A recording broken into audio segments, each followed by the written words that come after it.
Welcome to my channel Gen Isika Official Stories. Jin menulis, kita di sini baca novel aksi romantis di depan. Subscribe, lonceng, like, comment, and share. Thank you. Part ke-21 dari cerita Penjara Hati Sang Mafia, Servis Ratu. Ratu, Esther tadi ada di dapur nggak? Tanya Fatma santai, sedang Ipa menatap Ratu sambil memainkan ujung rambutnya yang hari ini dikuncir dua di samping telinga. Aku sudah telepon dia, tapi tak ada jawaban. Gak ada, Grandma, jawab Ratu. Tadi aku minta dia ke sini lewat pelayan. Kenapa belum tiba? Kata Fatma lagi. Mau saya panggilkan lagi, Grandma?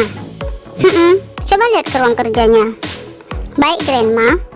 Ratu melangkah pergi, tapi detik kemudian terhenti saat Fatma kembali bersuara. Ratu, ya Grandma? Gadis itu berbalik. Fatma menjeda, tapi tatak matanya mengandung makna. Enggak deh, ya sudah. Coworker itu mengernyit tipis, sedikit heran dan pergi setelah tersenyum. Saat kakinya sampai di koridor menuju ruang kerja Esther, mata Ratu bertemu dengan Tina yang sedang menunggui Sasha bermain. Yang pengantin baru, sok sibuk bener, cari muka ya? Celetuk Tina ekspresif. Langkah Ratu terhenti dengan menahan bongkahan jengkel di dada. Wow, selamat ya. Dalam beberapa bulan, perawat koma langsung sampai ke puncak tujuan. Nggak tanggung-tanggung, tuan muda. Suara Tina hiperbolis. Mata Ratu sempat memejam kesal, lantas berbalik menatap ramah, tapi cukup membunuh pada babysitter Sasha di sana. Ratu tak langsung bersuara. Gadis itu malah melangkah santai seolah tanpa beban seraya mendekati Sasha. Sasha main apa? Onti Watu? Main Belbi. Belbinya lagi macak-macak. Bola mata gadis itu mencialang riang. Wow, asik dong. Pasti mamanya Barbie pintar masak juga. Entah bagaimana gadis kecil itu terkekeh renyah, seakan mengerti bahwa mama Barbie di sini adalah dirinya. Diajarin masak apa Barbie-nya hari ini? Kata Ratu lagi. Sementara Tina menatap skeptis di sana.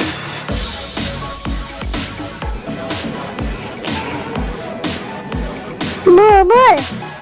Wow, pasti sedap. Mata Ratu ikut berbinar menyeimbangi ekspresi Sasha. Di sana terlihat Sasha sedang mengaduk slime, sedang boneka Barbie-nya kini terlumuri dengan benda lunak yang mirip lumpur warna-warni itu. Lah, Sasha, ini Barbie-nya yang masak atau Barbie-nya yang mau digoreng?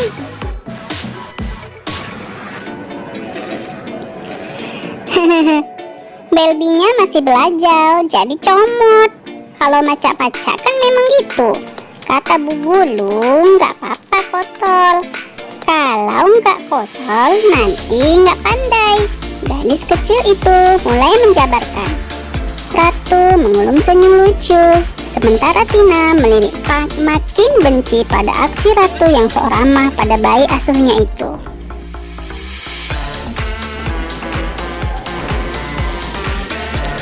Ya Allah, sampai ke rambut Barbie juga ini Mas ya. Hihi.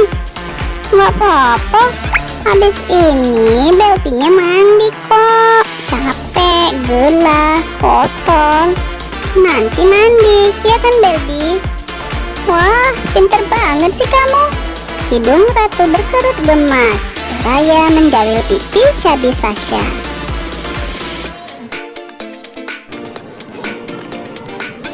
Onti mau ikut main? Onti mau cari Bu Esther.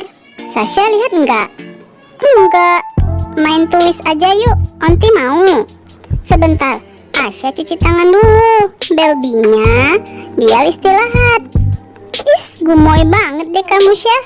Onti Ratu belum bisa main bareng, nanti ya.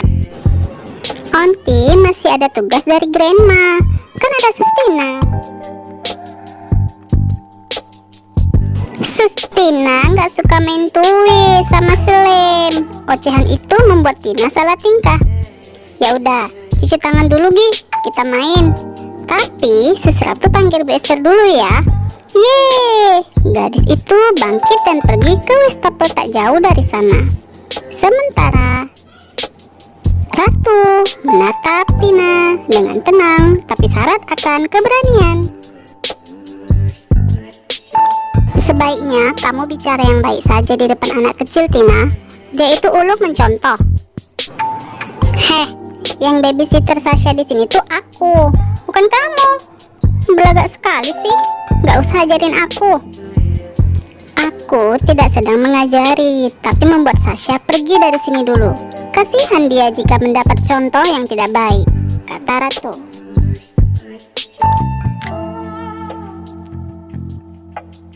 Tina berdecih. Bilang aja kamu takut anak kecil juga meledekmu. Oke, kalau begitu aku bisa sesuka hati memakai kamu sekarang. Mentang-mentang jadi istri tuan muda, baru juga kemarin sore, udah sok berkuasa. Mata Tina kian nyalang. Ratu semakin heran. Babysitter satu ini entah apa yang sedang dikesalkannya pada Ratu. Sikapnya sekarang malah bisa membuat Ratu jadi punya alasan untuk membongkar kedok affairnya. Harusnya Tina bisa beramat tamah agar Ratu menjaga rahasianya. Tapi ini? Atau Tina memang belum sadar kalau Ratu mengetahui affairnya dengan ayah Sasha? Apa yang kamu kesalkan padaku, Tina? Aku? Iri? Enggak tuh. Kalimat itu mengundang kuluman senyum Ratu. Secara tak langsung, Tina malah menjawab yang memang sedang dirasakannya sekarang. Aku bukan bilang iri, tapi kesal. Jadi benar kamu iri, kata Ratu lagi mengecoh gadis itu. Kali ini Tina terbelalak. Ih, kepedean amat sih. Ratu makin terkekeh sengau. Sejujurnya, Ratu merasa tidak enak. Jika ia bersikap lebih keras dan tegas pada para pelayan, maka itu akan semakin menunjukkan kalau memang ia mengincar tuan muda demi mendapatkan kemewahan yang lebih di rumah ini. Karena itu, Ratu menahan diri walau sejujurnya hatinya ingin sekali membantah semua itu dengan serapah. Satu lagi, jangan pandang orang lain sama sepertimu. Kita jauh berbeda, Sustina. Kita tidak sama. Mata Ratu memicing penuh ancaman.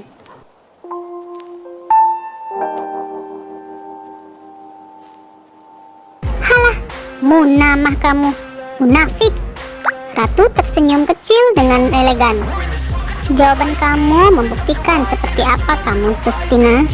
Orang berpikir begitu biasanya karena representasi dari dirinya. Seperti apa dia, seperti itu juga ia memandang orang lain seolah orang lain bersikap sama sepertinya.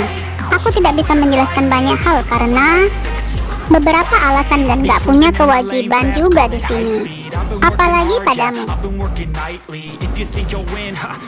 Semua pelayan juga tahu. Semua orang di rumah ini juga tahu, Ratu. Kamu pasti menggoda tuan muda atau pakai ilmu pelet kali ya. Jadi kamu gak usah sok suci karena kamu pun sama, bahkan lebih licik dariku, kata Tina. Kamu membongkar rahasiamu sendiri, ucap Ratu dengan senyum manis. Tina tergagap dan mengerjap sumbang, pura-pura berang menutupi keterkejutan karena sedikit keceplosan. Gak usah memutar balik fakta. Suaranya kian bergema. Siapa yang memutar balik fakta? Ratu mendekat dan bicara di samping telinga. Tina sedikit berbisik. Hati-hati kalau bicara. Karena orang yang suka banyak bicara biasanya bisa nggak sadar loh. Bukannya bicara fakta orang lain, tapi malah membuka rahasia dan aibnya sendiri. Itu. Mata Tina sontak makin melotot, tapi syarat akan jengkel yang kian menebal. Kali ini ia bagai sedang diolok tentang dirinya sendiri. Tina terlonjak dan membuat praduga, apakah benar Ratu yang mengetahui sesuatu tentangnya di rumah ini? Ratu berlalu dengan memasang wajah tenang dan elegan menatap mata babysitter Sasha itu. Sasha, Onti cari Bu Esther dulu ya. Ratu beranjak dan pamit pada Sasha yang masih di wastafel. Iya Onti, nanti janji main ya. Sip. Ratu mencari Esther ke ruang kerjanya, tapi tak ketemu. Begitu juga di kamar Esther. Tak ada jawaban setelah ia mengetuk pintu. Akhirnya Ratu melangkah ke dapur hendak bertanya pada orang-orang di sana. Sampai di sana, wajah-wajah pelayan meliriknya sinis tapi pura-pura tidak melihat. Ada apa? Non Ratu, sapa Arya yang menyadari kedatangan perawat Padma itu dengan ramah. Ratu salah tingkah, mengusap tengkuk, serba salah. Ah, panggil aku seperti biasa saja. Lihat Bu Esther enggak? Ya, nggak apa-apa juga. Kan emang bener, kata Arya jenaka. Nggak ada deh, dari tadi nggak ada kesini. Oh, ya sudah. Ratu melangkah keluar, tapi kembali lagi untuk minum. Lagaknya nggak mau dipanggil non, padahal hatinya senang. Langkah Ratu berhenti di belakang mereka, dekat pintu masuk. Berdiam diri sampai di mana para pelayan ini makin menjadi bergosip ria tentangnya. Mana bawa keluarganya dari kampung juga lagi. Bener-bener perempuan lihai. Berdukun di mana dia? Hahaha. Kikikan kini menggema. Jangan-jangan keluarganya memang dukun. Mana mungkin tuan muda bisa langsung jatuh cinta dan tergoda padanya dalam hitungan singkat, bukan?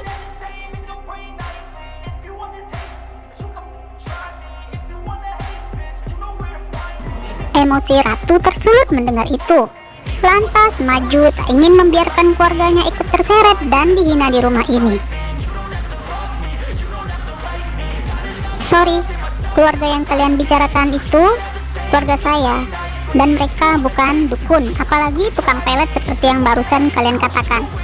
Aku bisa tahan saat kalian bergosip tentangku, tapi jika kalian sudah ikut mengatai keluargaku, artinya kalian mengajak perang, kata Ratu elegan. Berlagak nyonya besar. Kau ingin menjadi nyonya besar rumah ini? Ambil posisi itu, ambil. Aku tidak pernah mengincar posisi itu.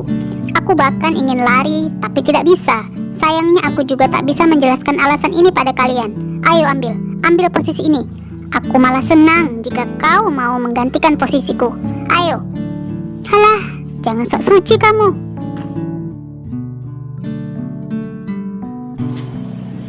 Ratu ingin kembali bersuara, tapi terjeda saat ada suara lain dari belakang. Masna? Suara Esther. Jaga bicara kamu. Semua yang di sana spontan terdiam dan wajahnya pucat. Karena jika Esther sudah bicara, maka nasib mereka ada dalam genggamannya. Penanggung jawab itu maju melewati Ratu dan menatap para pelayan itu dengan tegas. Tak jauh darinya mengekor dua orang pria berjas rapi. Esther menoleh singkat dan memberi isyarat pada dua pria tinggi itu. Nona Ratu, Anda ikut mereka. Esther berkata sopan sekali. Hah? Saya? Gadis itu tercekat, menduga hal buruk lain akan terjadi. Hal miris apa lagi yang akan terjadi pada hidupnya? Juga Bu Linda dan Rona, kata Esther. Hah? Jantung Ratu kian berpacu.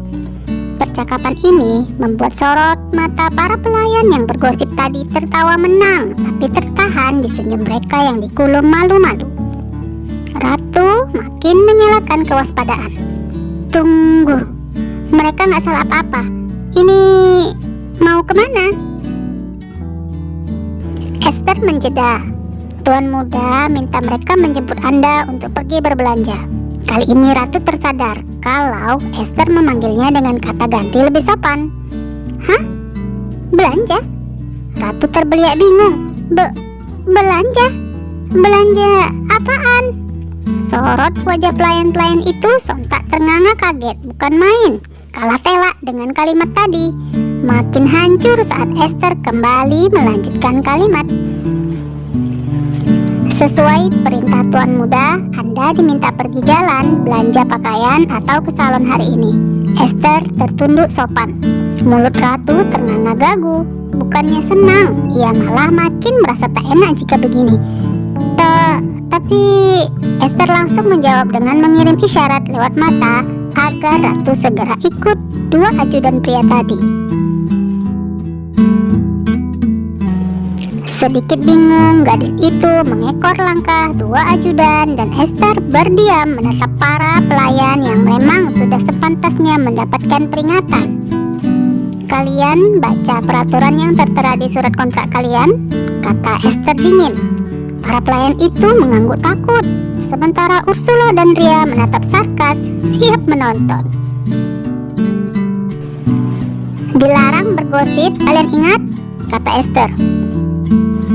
Para pelayan itu mengangguk. Hati-hati kalian jika bicara. Kamu pikir apa kalimat kamu barusan itu sopan? Apa tuntutan kamu di sini menggosipi orang atau menghakimi orang lain? Kalau ada yang boleh menghakimi di sini, itu aku. Itu pun atas izin Oma dan Tuan Muda. Dan kalian tahu, kalian bicara pada siapa tadi? Orang pilihan Oma Padma dan Tuan Muda, dan dia istri tuan rumah ini sekarang. Hati-hati kalian. Wajah mereka kian kecut. Selesaikan tugas kalian. Setelah ini, datang ke ruanganku. Bersambung, ada yang mau ikut Ratu belanja? Hehe. Support terus kisah Babang Mafia Restu dan Ners 1 ya. Jangan bosan tinggalkan jejak komentar, karena respon kalian akan jadi tanda buat Mimin untuk cepat lanjut. Terima kasih untuk semua yang berbaik hati share cerita ini. Makin cantik dan ganteng lagi, lancar jaya rezekinya. Jangan lupa tekan tombol subscribe dan tanda lonceng untuk dapatkan notifikasi part selanjutnya. Thank you, bye bye, see you.